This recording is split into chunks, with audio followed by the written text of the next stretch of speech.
What happens when a pop star who once soared above the rest comes crashing down? From being crowned the Prince of Pop to finding himself at the center of public scrutiny, Justin Timberlake's life has unfolded like a drama no one saw coming.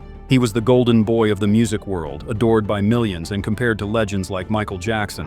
What I witnessed at the MTV Video Awards, Video Music Awards, reminded me of, I'm not putting too much pressure on you, the time I watched Michael Jackson do the 25th. Don't say another word. Well, let me say, there's not quite that. I think it set the tone for what a lot of the onlookers, like Austin Mahone, One Direction, 4 different stages. You sang, you danced, you played, you had fun, you cracked jokes, and it was nearly a perfect performance. Well, that's very nice. Thank you. To even be mentioned in the shadow of the greatest of all time, it's it's an honor. But now, the same public that once worshipped him is starting to peel back the layers, and what they've found isn't pretty. Timberlake's rise to fame seemed unstoppable, yet in recent years the cracks in his carefully crafted image have begun to show.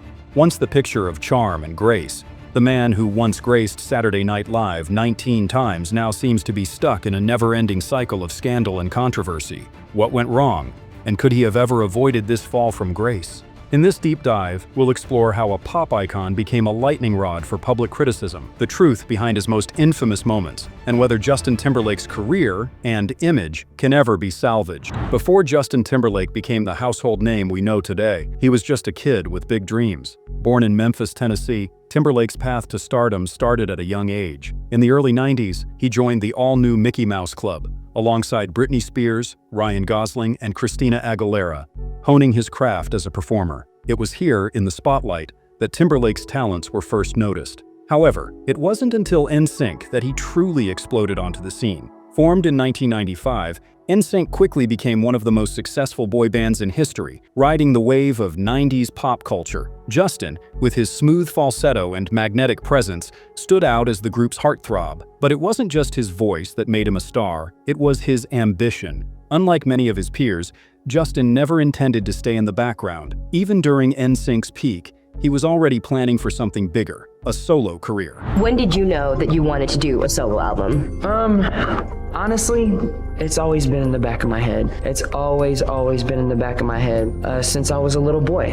As NSYNC dominated charts worldwide, Timberlake's ambition began to shift the dynamic. His confidence was evident, often taking charge in interviews, performances, and even their musical direction. His desire to push boundaries became clear. He wasn't just a part of the boy band, he was destined to be a solo superstar. Little did fans know, this hunger for more would lead to a shift in his career, and the beginning of Justin Timberlake as we know him today. When Justin Timberlake released his debut solo album Justified in 2002, it was clear he was ready to step out of the shadows of NSYNC. The album, featuring hits like Cry Me a River and Like I Love You, launched him into superstardom. Critics praised his new sound, an evolution from boy band pop to R&B-infused tracks. Justin wasn't just a former heartthrob, he was a legitimate force in the music industry. However, success wasn't without its hurdles. In 2013, Kanye West publicly slammed Justin's Suit Tie collaboration with Jay-Z, claiming the song wasn't up to par with what he expected from both artists. Instead of escalating the feud,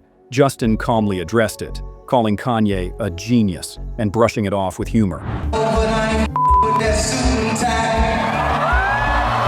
That Suit and Tie he's referring to is Timberlake's new comeback single that features Ye's Watch the Throne collaborator Jay-Z. Have you and Kanye talked since the release of Suit and Tie and since the comments you made on the late night show? We actually spoke for like an hour at the awards. Did you really? Mm-hmm. Did that come up when he made the comment about Suit and Tie? Immediately. And how was it dealt with? It wasn't like, but it's no, it's like, no big deal. Yeah, it doesn't matter. At the end of the day, it's like, it's just music. I love the record.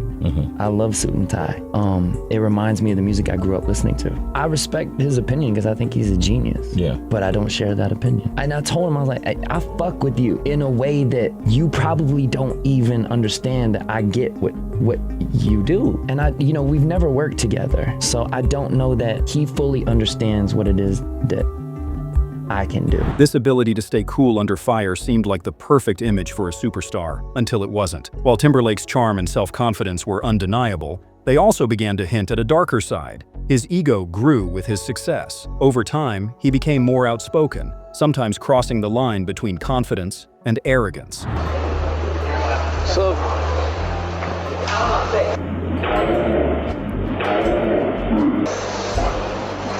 back off.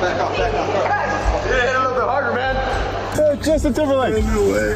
Roll out the window. Roll down the window. You want something? Let's race. You want something? No. Let's race. You want something? No. Let's race. Stop. Get out of here.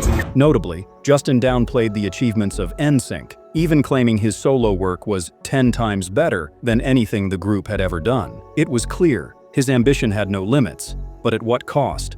While Timberlake's solo career was thriving, his personal life would take a turn that would forever alter his public image, especially when it came to his breakup with Britney Spears. Justin Timberlake and Britney Spears were once America's golden couple. Meeting as child stars on the all-new Mickey Mouse Club, they quickly became pop culture icons. Their relationship, which began in 1999, seemed like a fairy tale, but it ended in 2002, and the fallout was explosive. When they split, Timberlake played the victim. He painted himself as the innocent, heartbroken guy, while Britney was portrayed as the unfaithful one. The media ate it up, and Justin didn't shy away from feeding the narrative. He mocked her in interviews, strengthening the image of himself as the wronged lover.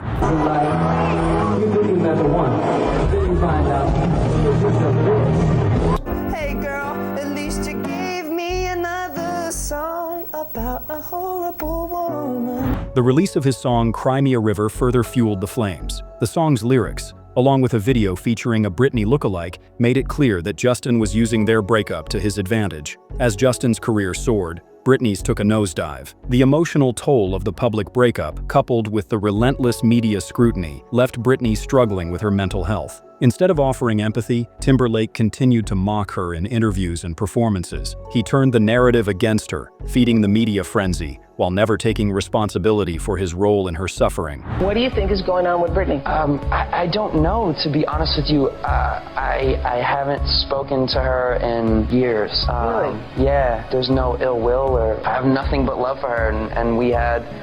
It's funny because we dated each other at a time. I haven't talked about this in a long time. It's kind of interesting, but we... But you've never talked about it to me, so... Well, okay. hey, okay, let's get it in, girl. Let's get it in. We were teenagers, you know, and... And famous teenagers. Yeah, and I think that's basically the best way to describe Really good. what happened to us, and I think she's a great person, and It was a classic case of using personal pain for public gain, and it would haunt both their careers for years to come. But the drama didn't stop there. As Timberlake's relationship with Britney became fodder for the media, he soon found himself tangled in one of the most infamous incidents in pop culture history. In 2004, Justin Timberlake became part of one of the most infamous moments in live television, the Nipplegate scandal. While performing with Janet Jackson at the Super Bowl halftime show, Timberlake accidentally exposed Janet's breast to millions of viewers. The fallout was swift, but Justin managed to escape relatively unscathed. The aftermath was brutal for Janet. She was banned from the Grammys, her music was blacklisted, and she faced intense public backlash. Justin, however, received little consequence. His Grammy invite was reinstated and his apology was vague, claiming he was shocked by the incident. I mean, I was completely shocked and appalled, and all I could say was, oh my God. You know, I immediately looked at her, they brought a towel up onto the stage, I immediately covered her up.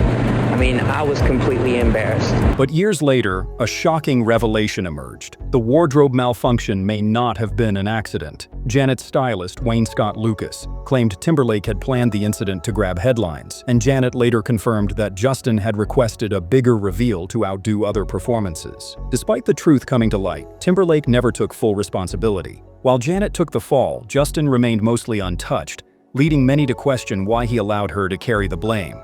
In this moment, Timberlake's good guy image was severely tarnished, and his reputation would never be the same. However, the public's opinion of Timberlake was about to shift in a big way, especially when Britney's 2023 memoir, The Woman in Me, revealed some painful truths about their past.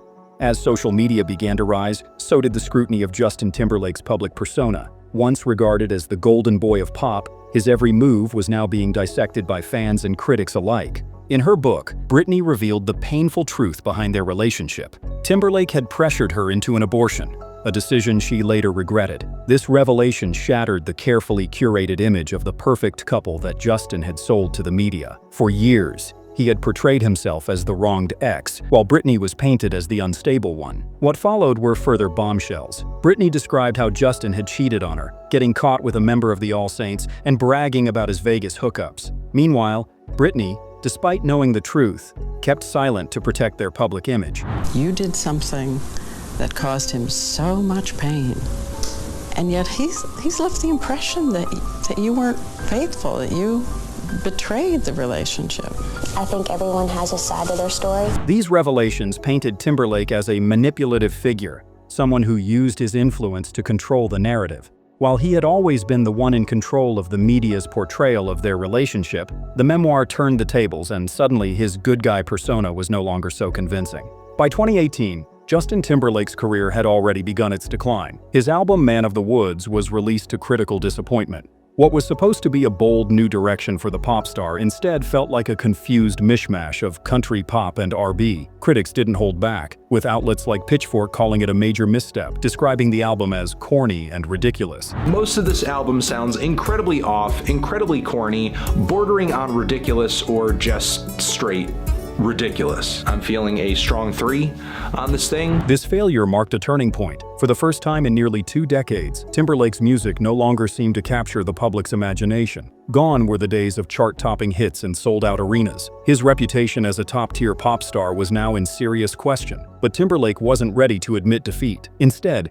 he pressed forward, hoping to recover with his next release. However, Everything I Thought I Knew, his next album, was met with even worse reviews. So this is like the kind of pop ballad sludge that gets created at bad writers' camps. No wonder AI is taking over. Thematically, the closing track on the record does deliver an idea worth pondering, even if it's not one of my favorite tracks here, with Justin asking, if the circumstances were different, if the life that we lead was not quite so cushy, would you still love me? Which I suppose is as good a note to end on as any. Though I will say this narrative, this introspective moment, doesn't hit quite as hard after such a bloated track list that I really wish was whittled down to its best moments. But even with that being said, the highs on this album are not even that high, and mostly just see Justin kind of dabbling in past successes. So I'll say this, while I don't think this is Justin's worst record yet, it is certainly proof that the Timberlake tank is currently running on fumes. Feeling a light 4 on this one. The once promising pop star found himself scrambling to regain the favor of both the public and the media. The pressure was mounting. Timberlake's music career was fading, and with it, his cultural relevance. The era of Justin Timberlake as the undisputed king of pop was slipping further into the past, and the reality was undeniable. His best days were behind him. In July 2024, Justin Timberlake's personal life took another public hit when he was arrested for driving under the influence. The arrest occurred in the Hamptons after Justin was seen driving erratically around 12:30 a.m. Police noted that his eyes were bloodshot, his speech was slurred, and he failed several field sobriety tests. Despite this, he refused to take a chemical test 3 times. What made the situation even worse was Timberlake's apparent indifference to the consequences. As the officer questioned him, Timberlake muttered, "This is going to ruin the tour." This was a revealing moment. His first thought was about his career, not his actions. The irony wasn't lost on anyone, especially considering how he had once publicly lectured others about drinking responsibly. Stop drinking. You know who you are. I'm speaking to you. Stop drinking. You're gonna get sloppy. The news quickly broke, and the backlash was swift. Fans were shocked to see their former idol entangled in such a reckless situation. But instead of offering a heartfelt apology or explanation, Timberlake's response seemed more about saving face than taking responsibility. While he tried to move past it with vague statements, the DUI arrest highlighted a deeper issue: his struggles with fame, stress, and his crumbling career. It was becoming clear Justin Timberlake's carefully maintained public image was quickly unraveling. As Justin Timberlake continued his world tour, it became increasingly evident that his performances were no longer the energetic, crowd-pleasing spectacles fans had come to expect. Reports from his European shows, particularly in Romania, painted a grim picture. His concert felt more like a karaoke session than a high-energy pop performance. Fans were left unimpressed as Timberlake seemed disengaged, even pulling his jacket over his head during one of his biggest hits, "Can't Stop the Feeling." The online reaction was brutal. Fans demanded refunds, calling his show one of the most lackluster performances they'd ever seen. The backlash wasn't just about a poor performance, it was about the realization that Timberlake, once the epitome of showmanship, was no longer delivering. Well, some fans say they want a refund after the show by Timberlake in Transylvania last week. Timberlake could be seen pulling his jacket over his head during his performance and refusing to sing during one of his biggest hits, Can't Stop the Feeling. Fans also reported he complained about the rain and the cold multiple times during the set. So I paid to hear a bunch of strangers sing. Amid the criticism, Timberlake revealed a health issue that had been affecting his performances. He had been diagnosed with Lyme disease, which caused severe fatigue and nerve pain. While some fans expressed sympathy, many saw it as another excuse. Given Timberlake's history of deflecting blame and dodging responsibility, his late-stage apology felt hollow. The public's patience was running thin, and the damage to his reputation was only getting worse. What once seemed like a triumphant comeback now appeared to be a desperate attempt to hold on to a fame that was slipping through his fingers. Timberlake's career, once unstoppable, was now plagued with public struggles and fading relevance. Justin Timberlake's journey from pop royalty to a tarnished public figure is a cautionary tale of fame, ego, and the consequences of unchecked actions. Once the golden boy of pop, Justin's image was carefully crafted until cracks began to show. His controversies, from the Britney breakup to the Super Bowl scandal and later his public mishaps and music failures, painted a very different picture of the man behind the music. Despite his attempts to maintain his charm and grace under pressure, Timberlake's career and personal life have been shaped by choices that no amount of fame can erase. As his once thriving career falters and his public image continues to take hits, the question remains, can he redeem himself, or is his reputation beyond repair? As we reflect on Timberlake's rise and fall, it's a reminder that fame isn't forever, and actions often have consequences that echo long after the spotlight fades. So, what do you think? Can Justin Timberlake ever reclaim the respect and love he once had? Or has his time come and gone? Drop your thoughts in the comments below, and don't forget to like and subscribe for more deep dives into the stories of pop culture icons.